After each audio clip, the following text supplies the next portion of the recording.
2 की एंडिंग में इसके मेकर सुकुमार ने पुष्पा 3 की ऑफिशियल अनाउंसमेंट सिनेमा हॉल के अंदर करके ऑडियंस को एक बहुत बड़ा सरप्राइज दिया। फिल्म के मेकर सुकुमार ने ऑडियंस को ये बताया कि पुष्पा 3 द रैम्पेज बनने के लिए 2 या 3 साल का वक्त लगेगा।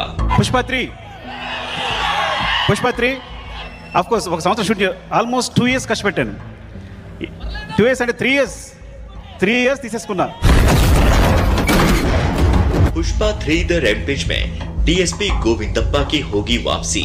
क्या नकली चंदन की लकड़ियों के गोदाम को जलाते जलाते भंवर सिंह शेखावत मर चुका है या फिर उसे किसी ने बचा लिया? फिल्म की एंडिंग में पुष्पा की फैमिली को उड़ाने वाला ये जला हुआ हाथ किसका है?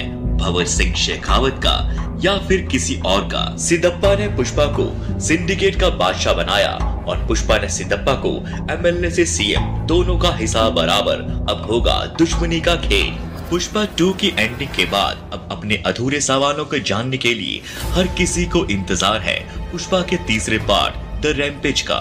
पुष्पा 3 द रैम्पेज की कहानी डायरेक्टर सुकुमार के जहन में पहले से थी, इसलिए उन्होंने 30% शूटिंग पहले ही कर रखी थी, जिसके शॉट्स हमें वेयर इज पुष्पा और पुष्पा 2 के ट्रेलर में दिखाई दिए, लेकिन फिल्म में वह सीन थे ही नहीं कहीं। सबसे पहली बात शायद आपको याद होगा, पुष्पा द राइज में एक ईमानदार ऑफिसर दिखाया गया था, डीएसपी गोविंदप्पा, जो कि पुष्पा को रंगे हाथों पकड़ना चाहता था, लेकिन बाद में उसने इस्तीफा दे दिया।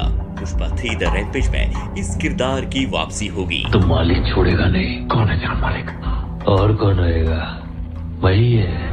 पुष्पा 2 द रूल में भंवर सिंह शेखावत ने नकली चंदन की लकड़ियों के गोदाम को जलाया था, लेकिन इस किरदार को बचाने के लिए यही डीएसपी गोविंदप्पा आपको दिखाई देगा। पुष्पा 3 द रैम्पेज के कुछ शॉट्स वायरल हुए हैं, जिसमें एक अनजान शख्स उसी जगह किसी को बचाते हुए नजर आ रहा है जहां भंवर सिंह शेखावत ने आग लगा दी थी। फिल्म की एंडिंग में एक जला हुआ हाथ रिमोट का बटन दबा के पुष्पा की फैमिली को उड़ा देता है, लेकिन ये जला हुआ हाथ भंवर सिंह शेखावत का नहीं है, बल्कि ये सेंट्रल मिनिस्टर वीर प्रताप रेड्डी के खानदान का कोई हिस्सा है। फिल्म के अंत में अपने भाई और भतीजे को खोने के बाद वीर प्रताप रेड्डी कहता है कि यहाँ आए तो सभी हैं, पर वो क्यों नहीं आया जिसे आना चाहिए था? तब उसे जवाब सुनने को मिलता है, वो तो नहीं आए पर उनका मैसेज आया है, और वह मैसेज था वह बॉम्ब। फिल्म की एंडिंग में रिमोट दबाते हुए इस किरदार के बगल में जो रखा हुआ है वह भंवर सिंह शेखावत का रेडियो नहीं बल्कि डेटोनेटर है।